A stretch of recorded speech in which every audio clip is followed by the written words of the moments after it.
called the wedding off. She had to find a place to live, so she moved in with our friend, and then she moved into a house, and then that house flooded, and then I actually broke my lease and we got a place together, and also we're dating. And he goes, wait, her house flooded? Hi guys, I'm Hannah. I'm Sadie. And we're not straight. And this is it. This is part 4 of our relationship series. Yeah. Thanks for watching. If you have watched the first 3, if you haven't yet, definitely go check those out. They will be linked below In the description. in the description. And if you haven't subscribed yet, definitely consider subscribing if you like our story and you want more, or if you are just into general lesbian, bisexual content. We That's provide it. that. And thank you so much for all of your comments thus far. Yes. It has been awesome. We love reading them. And you guys have such good ideas. So thank you. Yeah. But yeah, let's pick up where we left off. So we had our first kiss. Woohoo! It was awesome. And then Sadie promptly went out of town. So this was actually the week that I was scheduled to go on my honeymoon. Although the deposits that we had made were non-refundable, that was something that we just kind of didn't take back or recover or anything or do. Yeah. And instead, I actually had this crazy opportunity to go to the East Coast with one of my closest friends who has some family out there. This is that same one who Sadie lived with for a while, and the same one who was like a sister to me growing up. Yeah, so we are super close friends, and the friend that she was gonna go with ended up not being able to go, and it was like a pretty nominal fee to change the ticket to my name, so I flew to Boston the next day or The day after, yeah. Yeah, and I was there for a week. It was a great trip. It was super fun. Like, we drove around in my friend's aunt's Mazda Miata, which was like a little sports car that we drove top down. Yeah. It was so great. And it was just like not the best timing in general. Yeah, and great timing in a sense that it seemed like you could just take a breath from all of it. Yeah, that was nice. So that was good, but it was also like right when we had just started hanging out. And so hanging out with a wink. But there had been like such buildup for this moment, and then that moment happened, and then she left, and it was like, well, okay. It was like hurry up and wait. Yeah. Kind of like again and again. It was a torturous week. Let me just say that. It felt like the longest week ever. Hannah was at work the whole time. Oh my gosh. Oh, like the focus was nowhere. Yeah, it was a really bizarre situation. Not kind of a bizarre situation. It was totally crazy. And while she was gone, I texted her and asked her if she wanted to get dinner the night she got back. I was running Ragnar. I had a huge family relay. Oh, that's right. The second weekend, which was also part of it, because as soon as she got home, I was gone. Yeah. So my family is big into running, and we had this giant relay race out at Crystal Mountain. Crystal. Yeah. And we were camping and running, and there were 8 of us, and it was cousins, and it was going to be a whole weekend affair. It was like a relay race. And so I, again, was supposed to be focused on running and could not, because I was just thinking about Sadie. It's a theme. Yeah. I've realized. So if you know anything about Ragnar, you know that these are like crazy relay races. And Hannah was, for 36 hours, either eating, running, or sleeping in no normal order, and repeatedly for 17 total miles, or over 17 total miles. Yeah. And getting like chunks of sleep here and there. But she comes from a super supportive running family, and so a lot of times when they finish or when someone finishes a race or their leg of the relay, the whole family will go down and like greet them and bring them back up to the campsite and everything. And so she was getting intermittent sleep. And we were running through the night. Yeah, through the night. So it's like a continuous 36-hour relay, and all 8 of you run all of the 3 separate legs of the race, and then you tag out and the next person goes, essentially. So I was getting texts from Hannah like all night long, which was great for me. But I was like, are you gonna sleep ever? Are you gonna be able to make it up and down this mountain if you keep texting me? And you do run up and down the mountain. Yeah, that's why it's like the hardest Ragnar in the U.S. or it has been quoted to be the hardest, because the legs are either up the mountain or down the mountain or both, and there's nowhere else to go. So it was really hard, but it was just kind of more madness. It was like, what's another thing, you know? Right. I'll just stay up all night, I'll run up this mountain, and then I'll text Sadie a picture when I get to the top. So she came back. Yes, so the relay ended, and my brother and I left to come back to the city, and I had basically enough time to shower and then wait for Sadie, who was at a concert, an Ed Sheeran concert. God. I forgot about that. So I got this last minute ticket to an Ed Sheeran concert, which was, it was super cool. He's a really talented artist. And so I went to this concert, and I was trying to leave, and if there are, I don't know how many people were there, thousands of people trying to leave a concert venue at the same time. It was like a microcosm of what my life for the past month had been. Just like things happening all around me and me having little control, and waiting for my Uber to show up, or my Lyft. No Ubers anymore. Waiting for my Lyft to show up, and just being so anxious for the car to get there so that I could go to Hannah's and see her for the first time in a week. So she's texting me, like, I don't know where this Lyft driver is. I think they got lost. I have, like, lit candles that have been burning for an hour now. I have, like, fully showered and, like, prepped for her arrival. And you, like, waiting for this Uber and then, like, speeding across the city and then, like, running up the stairs. And it felt very dramatic. It was very dramatic. So the next night, Hannah had asked me out on a date. Which was kind of normal. We used to go to dinner, just the two of us, when we were friends all the time. But when I asked her, I was like, do you want to get dinner with me that Sunday? And she said, yes, is this a date? And I was like, yeah, it is. Okay, date, what does that mean? I should probably take us somewhere that makes it feel like an official date. So I look up really fancy restaurants in my neighborhood and book a reservation for a place that we haven't been to a place that nice since. Let's just put it that way. Once we walked through the door and realized this is like a really fancy restaurant or like a swanky kind of place, both of us were like, how do I use a fork? Yeah. What is a cucumber? Okay, those cucumbers were so fancy though. They were. It was the fanciest cucumber salad I've ever seen. Probably will ever eat. Yeah. Yeah. So just gave us kind of this like cloud of, I don't know, awkwardness around the date. So it was something that was totally normal for us and totally reasonable for us to do. That became, all of a sudden we both felt like we don't belong here. Yeah. And it wasn't clear if it was like, no, I guess it was pretty clear. Because we had so many normal, fun interactions, just the two of us before, that this felt like an aberration from that. And it was like, it's because of the restaurant. Like, I don't think it's because this is a date. I think it's because I picked such a fancy-ass place for it. Man. It was fun, though. It felt a little giddy, too. It was like, super fun. I had a great time. Yeah. It was definitely something that I would definitely do it again. But we should do it again. Yeah, maybe we'll do a vlog. Oh my god. That would be hilarious. That would be Us going hilarious. into a restaurant and filming ourselves in a really fancy restaurant. Oh my god, everyone would hate us more than they did that night.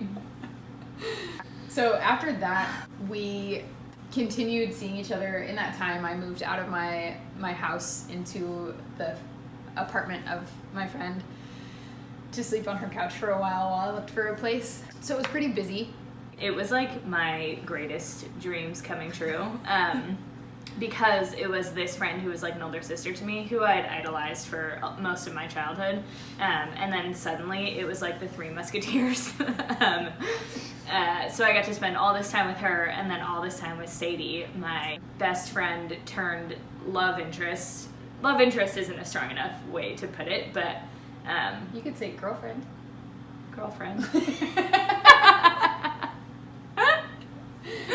For like a month straight. It was so fun. Yeah. Even though it was like really fun. Sadie didn't have a bedroom there and slept on the couch, it was so fun. I think a notable facet of me staying there was that she had this... The apartment is on the top floor of a house. All the ceilings are sloped. Mm-hmm. The living room is normal and the kitchen is normal, but her bedroom has a sloped ceiling and the kitchen has kind of a sloped ceiling.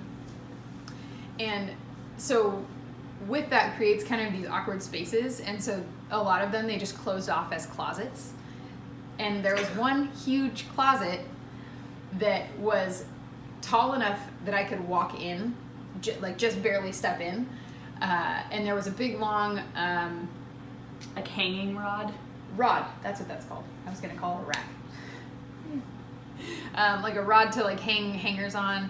And I could fit my dresser in there too. So all my stuff I stored in the closet. So it was our favorite joke whenever I would go in there to get stuff, for her to say, you don't have to go back in the closet. And for me to say, I live in the closet. Which, in a sexuality sense, was, I guess, still partially true. Yeah, I hadn't come out to a lot of people, so it was kind of a comical... Over and over again, how many times could the joke be funny, you know? I mean, it's A lot of only times. funny because it's true. It's yeah. So that was for about a month, and during that time, my former fiance and I had agreed to meet up after a couple of weeks after we had our last conversation. And during that time, I told him that I was seeing Hannah, and I think that was a really hard conversation for both of us. I think the reality of it was a little bit harder than the idea of it. So that was kind of challenging.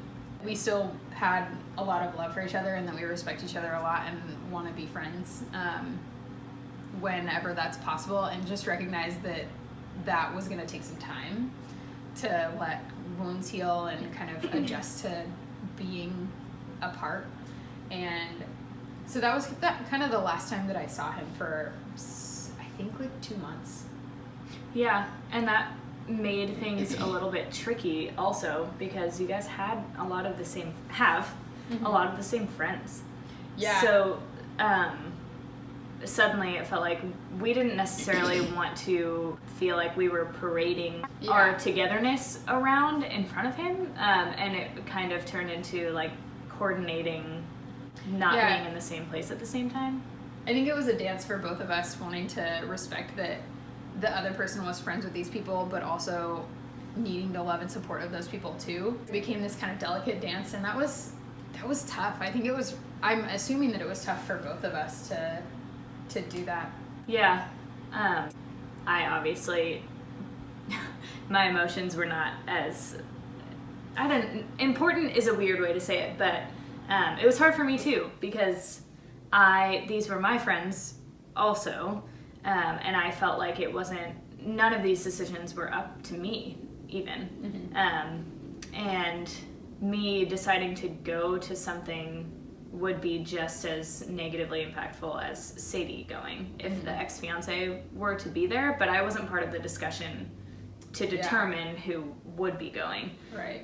So I felt a little bit just along for the ride, which was tough. Yeah. But we got through it. Yeah.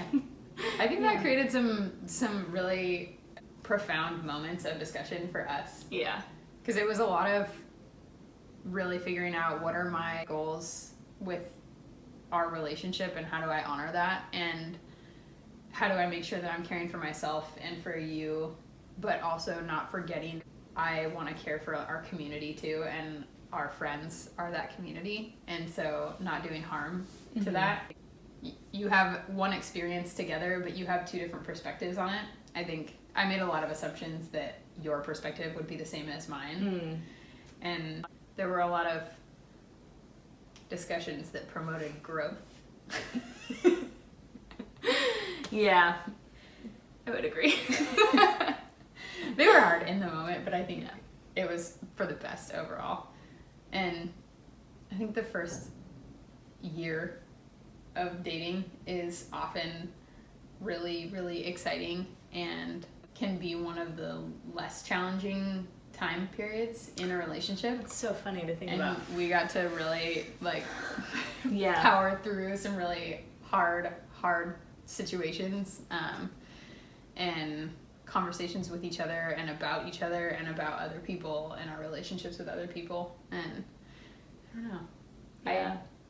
I kind of love that. Yeah, it kind of forced us to go from 0 to 60, which if we weren't going to do that already, we ended up doing, to mix in the conversations about coming out and who to come out to, and introducing me as her girlfriend, as opposed to just a friend, and visiting her hometown. All of that was different with us because of the nature of how we got together and because we're not a heterosexual couple. Yeah. But yeah, it made our whole first year, like, I don't know, never boring. Certainly never boring. Yeah. So I ended up getting coffee with my ex several months later. And we hadn't really spoken much. I guess we had texted a couple times over the holidays, generic things, but we hadn't actually caught up on anything that had happened in the in-between. So we met for coffee, and Sadie dropped me off there, and we sat down and we talked for a little while about his work, about mine, and I don't even remember how we got there. I think I really wanted to tell him that I was dating Sadie, because a lot of my college friends knew at that point, and I didn't want them to feel like they had to keep this secret from him, because they are mutual friends of ours. So I bring up, I guess I kind of told it in a series of bullet points. Like a rapid fire, nervous headliner version. Like, oh, I remember how it came up. He asked how your wedding was. Oh, yeah. Because he was supposed to be my date to the wedding. I was supposed to sing in it. He was going to go with me. And he and Sadie were acquaintances. We had hung out, I guess, light friends, if you could put a label on it. Light friends. And I responded that, oh, Sadie didn't get married. They didn't get married. And he was like, oh my God. Wow, I almost texted her that day just to say congratulations, but I thought it might be weird, so I didn't, and I'm glad I didn't. What happened? Is everything okay? And I was like, well, yeah, funny you should ask. She decided that she probably wasn't straight, and then they called the wedding off, and then she had to find a place to live, so she moved in with our friend, and then she moved into a house, and then that house flooded, and then I actually broke my lease, and we got a place together, and also we're dating. And he goes, wait, her house flooded? And I was like, oh boy.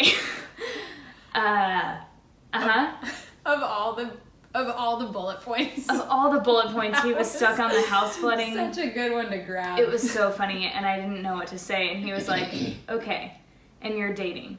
The two of you are dating. I was like, correct.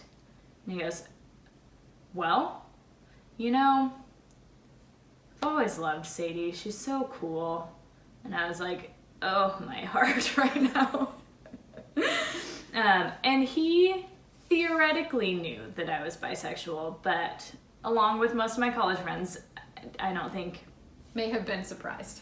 Yeah, was a little surprised. And it took a while for that to kind of sink in, Yeah. I believe. And I think once it did, he realized how much sense it made. He had always made references to us being so close before, and about how Sadie was like as big a support system to me as he was, like jokes like that. And so I think it kind of made a lot of sense to him, and because we were a few months removed, I think was a lot easier. Yeah. That was something. Poor guy. But he was super supportive. Yeah. He was very sweet about it. Yeah. We have some good people. Yeah, we have some really good people. So that is essentially the story of how we met, figured out our sexualities, or I figured mine out. Called off the wedding. Called off the wedding and started dating and moved in together. Yeah, and now we're here. And we can probably do a Q&A if there's a lot of follow-up stuff that we didn't address well enough. Yeah. So ask away if you have questions. For sure, yeah. And we'll have other non-relationship series content coming to you soon. Yeah. So thanks for watching. yeah. Hit the subscribe button, hit the like button if you like this video. And we'll see you next time. Yeah. Bye. So. Has lasagna in my teeth? Just a little. Okay. Good, a little.